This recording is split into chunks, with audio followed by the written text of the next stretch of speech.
Welcome to the show. I am your host, Todd Dallas Lamb, and you're listening to On the Clock. On the Clock is a venture with the Strategos Podcast Network, where we feature an array of guests to dive into all things education. We hope you enjoy. Welcome back to On the Clock with Todd Dallas Lamb. Today we are on the clock with Dr. Stephen Murley from Green Bay Area Public School District. Did I say that correctly, Stephen? You sure did. Well, thank you for being on the show. We are really excited to have you on. We have been talking to district superintendent leadership the last month from places like Dallas, from places like Pittsburgh, and Pleasanton, California. And today we get to talk to sort of new superintendent from Green Bay.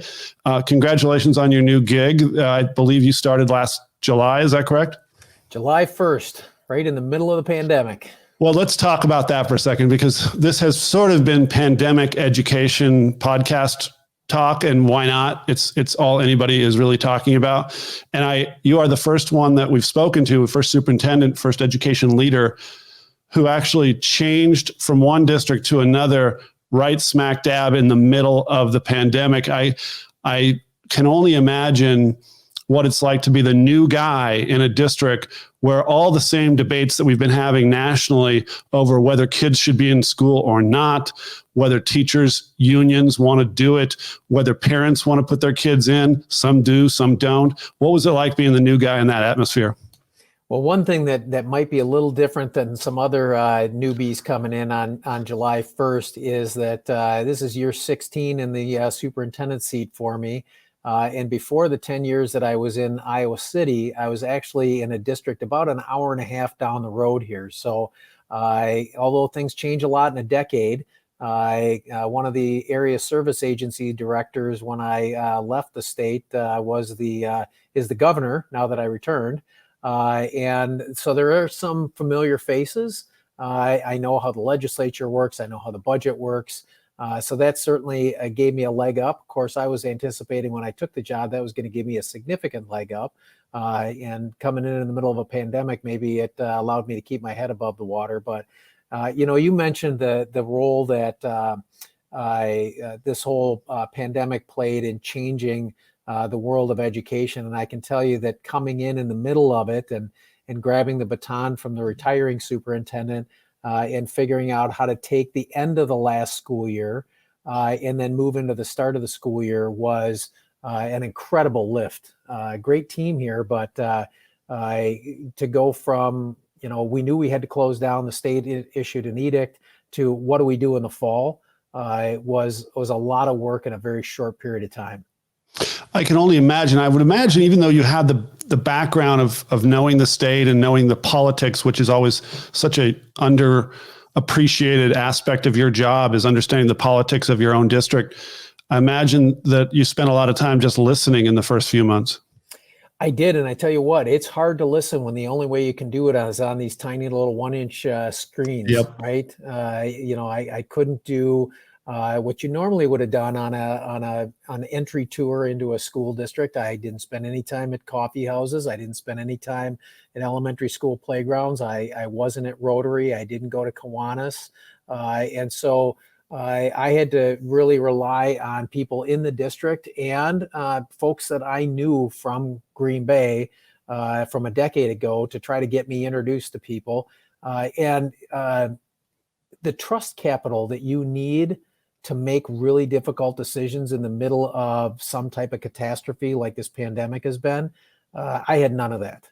And you certainly can't develop that in 1 or 2 months over Zoom meetings. And so as a district, when we made the decision to start online and stay online, it generated lots of angst in the community among staff and students and families, but also just among community members and business owners. And I didn't have any of those relationships to trade on when I had to work through that.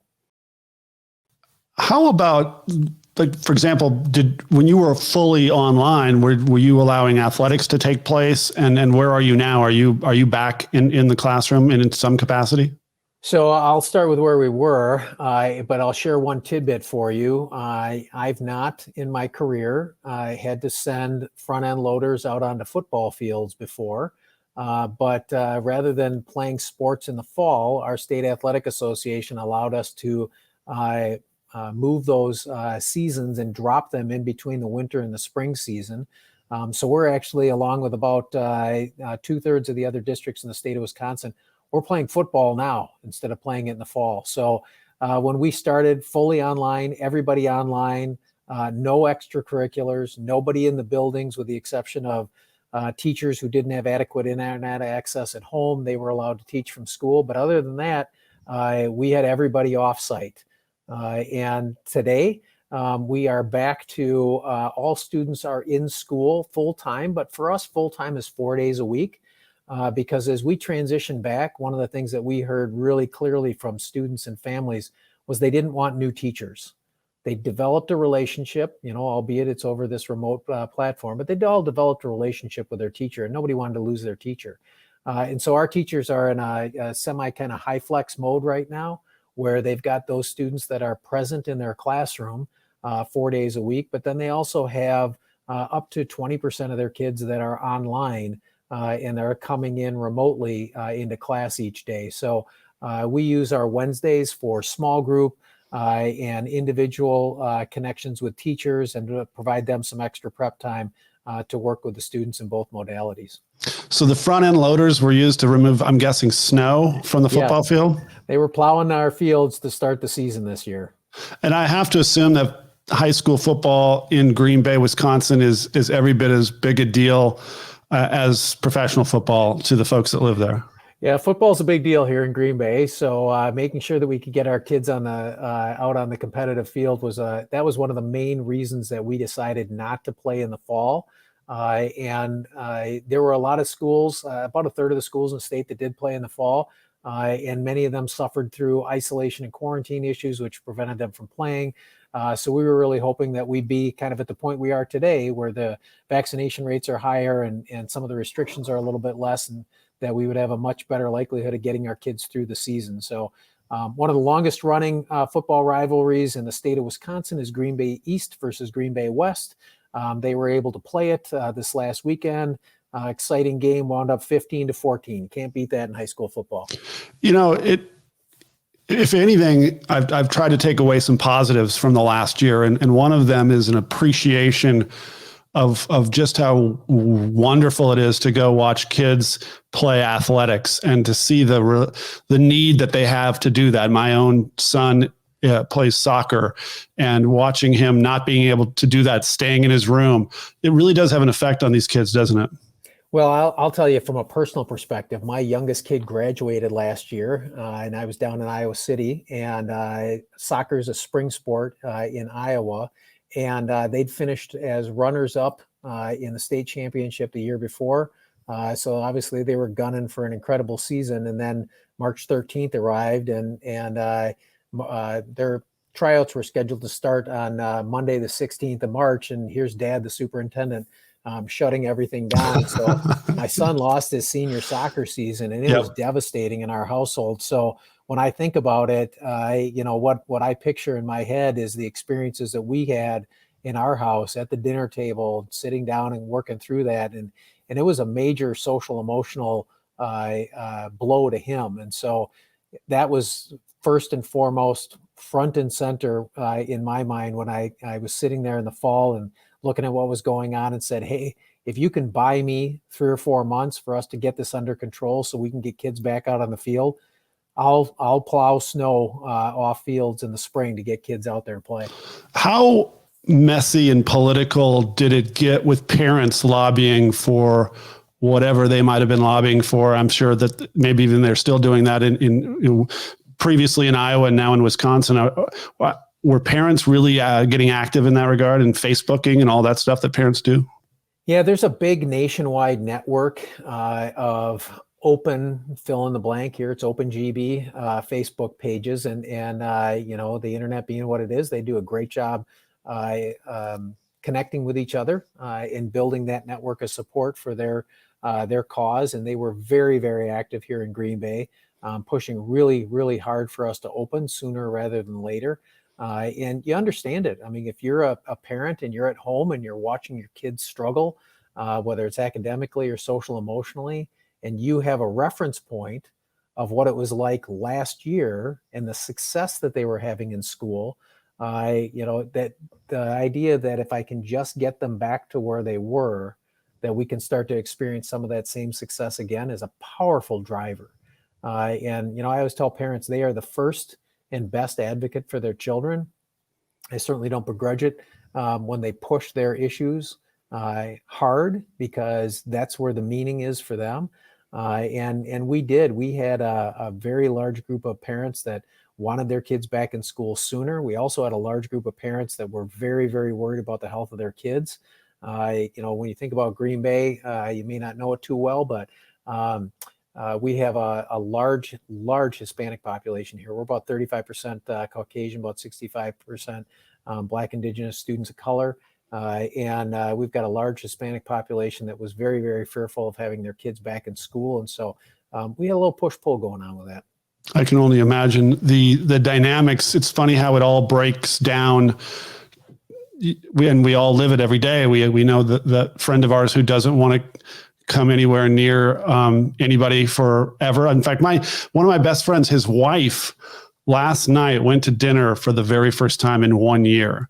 Meanwhile, I know for a fact that her husband has been to like 100 dinners in the last year, right? Like we all have these little internal battles, and it plays out in your school districts across the country in ways that for a superintendent, it really gets down to your ability, as I said before, to listen, but also to communicate in a way that just doesn't drive both sides crazy. I mean, I think that probably is your greatest skill in a situation like that, is just pure communication, isn't it? It is. And it's trying to help people understand that if I'm meeting your needs, that doesn't necessarily mean that I'm not able to meet somebody else's needs. And that's how we wound up ending at this compromise that said, hey, I know you want your kids back in 5 days a week. I know you want your kids fully online.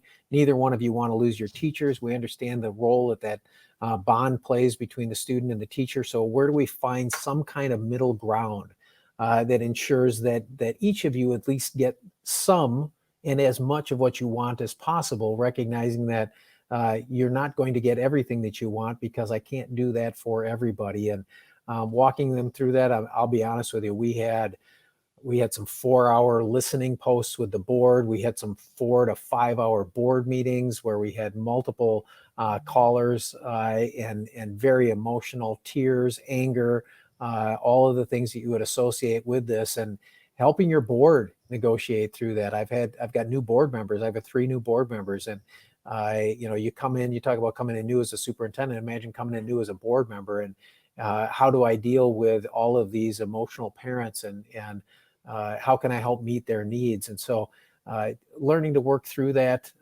is a difficult process when things are normal, and when things are in a pandemic, it's even more of a challenge. And so listening and communicating. Yep. So now that we move into what we hope is a summer of normalcy, do you have plans to actually do what you were supposed to do in the first place? Come in, organize and execute a plan that you had for the district, whether that be to continue what was working before and maybe put your own spin on some new ideas. What does the summer look like for you as you plan what I hope to be a year of normalcy? I sure hope it is a new normal. And it's interesting because I joke with folks that it feels like every day I'm the new kid at school because I'm meeting new people that I haven't physically met every day.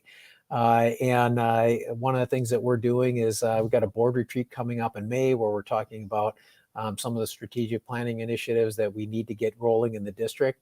Normally, I would have done this last August. Yep. And so you're right. It's almost a reset button on some of those things that I know from the interview process are things that we need to work on here.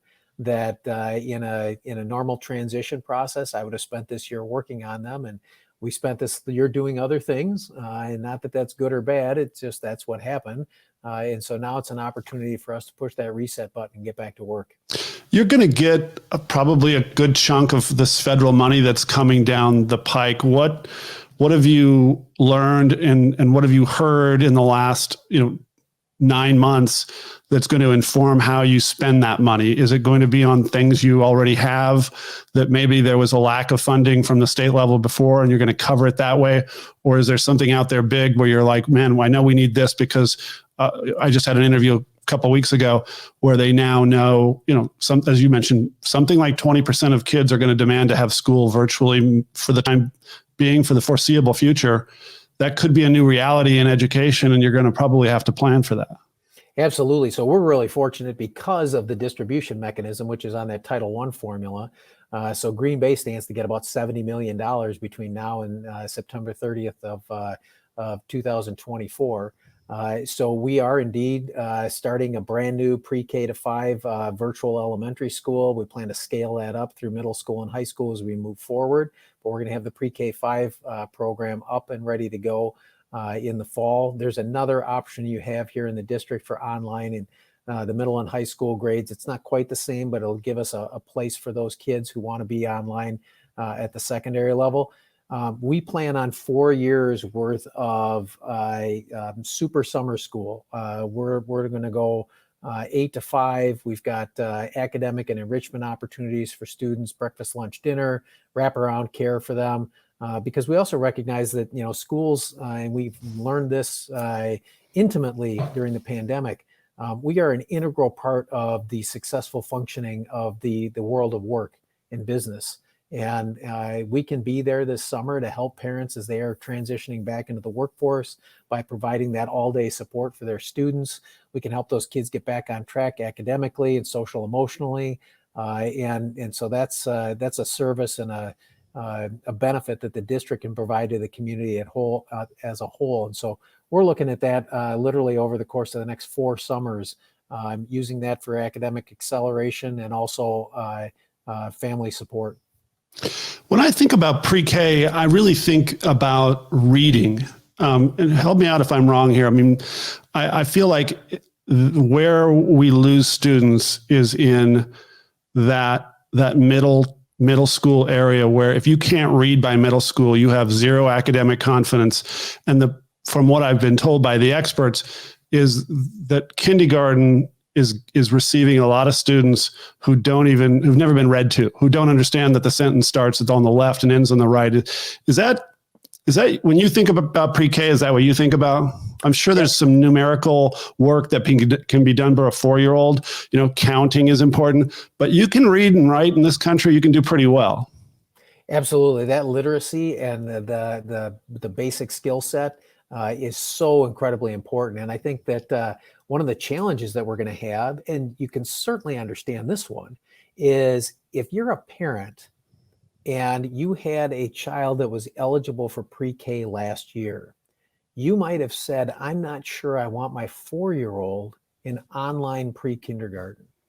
And so you chose to keep them out. Well, if pre-K is not mandatory, which in most states it's not, for you to enter kindergarten, you'll be sending a child to kindergarten this year who didn't have a pre-K experience. So we're going to have a pretty significant challenge with our kindergarten students. Some states, kindergarten is not required. And we have parents who decided not to send their child to kindergarten for the same reason. 5 years old, I don't want them online all day. Very understandable. But those students may be progressing to first grade from an age-based standpoint if kindergarten is not required in their state. So we've got an enormous challenge for us, not just with our pre-Kers, and I'll come back to that question, but also in Kers and first graders this next school year who may have a significant literacy deficit. For the kids that are coming into pre-K, in terms of making sure that we're focusing on the right things, you're absolutely correct in your assertion on that reading. The axiom is learn to read, grades K to 3, read to learn, 3 to 12. And so we've got a small window to make sure that student skill sets are such that they can take advantage of our curriculum as they move through it. I'm reminded my own son, who's now 18 years old and in college, like I think you said yours just entered college, correct? They both missed out on that senior year. His 3-year-old experience in pre-K, he got to select the school that he wanted to, ended up being a Hebrew school. And quick hint, I'm not Jewish, neither is my wife. So we got to learn about all manner of Judaism for 2 years in his preschool experience. And guess what? He's a chemistry student now, so something worked out for him along the way. Last big question. Tell me what I need to know about Green Bay. I only know about the football. It seems like a really close-knit community. The Meat Packers created the football team, or at least started it. That had to be a unique sort of team building experience for that community that remains to this very day, the love that they have for that football team. Tell me a little bit more about Green Bay that I don't know. Sure. And you know what, while you're talking football, just a reminder for those who aren't football fans out there, it is the only NFL franchise that is owned by the community. So you can actually buy a share in the Packers and be a shareholder. And so it is a team that literally is the community. And I think that is a great representation. I tell people it's the biggest small town you can live in. For those of you who aren't doing your geography today, it's we're nestled at the bottom of Green Bay, which is a large body of water connected to Lake Michigan. We've got lots and lots of ship traffic here. As you indicated, there's still a lot of meat packing here, a lot of manufacturing. Many of the paper products that you use come right out of Green Bay. But very, very close-knit community. The only place I've ever lived and worked where I actually have 2 of my high school principals who graduated from the high schools where they are now principal. Wow. So yes, a lot of longitudinal connection in town. I was told when I came here, don't forget when you're talking to people, they're probably related to most of the rest of the community.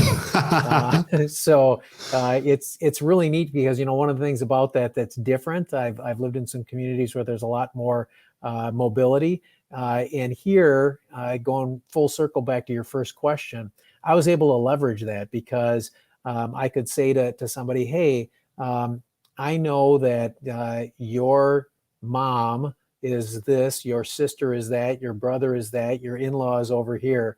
Can you help me get connected with them? And when you're in a pandemic, that's often the quickest pathway to get to city council, county board of supervisors, the head of the Boys and Girls Club, you name it. And so that small town aspect worked really well for me when I came in. Well, welcome home, Stephen Murley, Superintendent of the Green Bay Area Public School System. Stephen, tell our listeners if they wanted to get a hold of you, either by email or Twitter, what's a good way to reach out? Oh, why don't we do email? That's super easy. It's SF as in San Francisco, MURLEY at gbaps.org. Don't say San Francisco while you're in Green Bay at the Kiwanis Club meetings. That's a free tip. That's a free tip. Stephen, thank you so much for being on our podcast. We really appreciate you being on, and we wish you all the best of luck as you finish out this year and start planning for normalcy for the next year. Thank you. If you want to learn more about the show, please visit www.strategosgroup.com. Please consider subscribing on your podcast streaming platform so you don't miss out on our next episode. And until next time, I'm Todd Dallas Lamb, signing off.